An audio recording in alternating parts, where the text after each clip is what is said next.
তরুণ সমাজকে মাদকের ভয়াল থাবা থেকে রক্ষা করতে এবং দেশের উত্তরাঞ্চলের ঐতিহ্যবাহী জেলা দিনাজপুরের ইতিহাস, সংস্কৃতি ও পর্যটন সম্ভাবনাকে বিশ্ব দরবারে তুলে ধরার প্রত্যয়ে এক অনন্য, দুঃসাহসিক ও ব্যতিক্রমী অভিযানে নেমেছেন তরুণ অ্যাথলেট সাখাওয়াত হোসেন সাকিব। তার এই মহৎ উদ্যোগে সহযাত্রী হিসেবে পুরো পথ সাইকেল চালিয়ে পাশে ছিলেন সাইকেলিস্ট রাব্বি, যিনি পুরো পথ জুড়ে তাকে সমর্থন ও সহযোগিতা করেছেন। আমার ছেলের জন্য সবাই দোয়া করবেন। ও খুব চেষ্টা করে, খুব আগ্রহ খেলাধুলার, বা সাঁতার, এই যে মেঘনা নদীতে দিচ্ছে, তারপর সাইকেলিং দিচ্ছে, ঢাকা থেকে টেকনাফ থেকে তেতুলিয়া সাইকেলিং দিচ্ছে। মাদককে না বলুন, এই দৃঢ় স্লোগানকে সামনে রেখে সাকিব শুরু করেন তার দীর্ঘ পথের দৌড়। রাজধানী ঢাকা থেকে দিনাজপুর পর্যন্ত প্রায় ৩৫০ কিলোমিটার পথ অতিক্রম করেন তিনি। শুধু শারীরিক সক্ষমতারই প্রমাণ দেননি, বরং সমাজের জন্য একটি শক্তিশালী বার্তা ছড়িয়ে দিয়েছেন। প্রতিদিনের ক্লান্তি, প্রতিকূল আবহাওয়া ও কঠিন পথ পাড়ি দিয়ে টানা ৬ দিনের অভিযান শেষে ৮ এপ্রিল দিনাজপুর জিরো পয়েন্টে পৌঁছান সাকিব ও তার সহযাত্রী রাব্বি। এই দীর্ঘ পথচলায় মানুষের ভালোবাসা ও উৎসাহ তাদেরকে আরও অনুপ্রাণিত করেছে।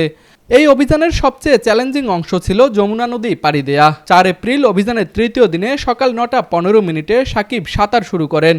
প্রবল স্রোত ও বিশাল নদী পাড়ি দিয়ে টানা প্রায় ৩ ঘন্টা লড়াইয়ের পর দুপুর ১২টা ৭ সফলভাবে নদীর অপর তীরে পৌঁছান তিনি।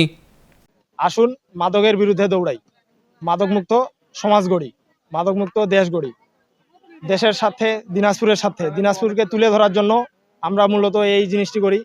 ঢাকা টু দিনাজপুর, এটা আমার অনেক দিনের একটি পরিকল্পনা ছিল যে আমি ঢাকা থেকে দিনাজপুর রান করব। সাকিবের এই ব্যতিক্রমী উদ্যোগে সার্বিক সহযোগিতা প্রদান করেছে দিনাজপুরের স্বনামধন্য প্রতিষ্ঠান পাটোয়ারি বিজনেস হাউস। এবং নিজের জীবন শুধু নয়, সকলকে উৎসাহিত করবা মাদকের বিরুদ্ধে জিরো টলারেন্সে যেতে। সেই কাজটি, সেই অসাধ্য সাধনকে তারা করে দেখিয়েছে আমাদের যুব সমাজকে স্পিরিটের জায়গাটা, যে মানসিক দৃঢ়তা থাকলে সবকিছুই সম্ভব। অসম্ভব শব্দটা হয়তো স্বরে ওটা মিশে যাবে।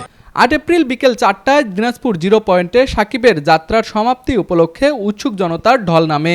জেলা প্রশাসন, জেলা ক্রীড়া সংস্থা, দিনাজপুর প্রেস ক্লাব, তাদের পরিবারের স্বজন এবং বিভিন্ন সামাজিক ও রাজনৈতিক সংগঠনের প্রতিনিধিরা তাদের গণসংবর্ধনা জানান।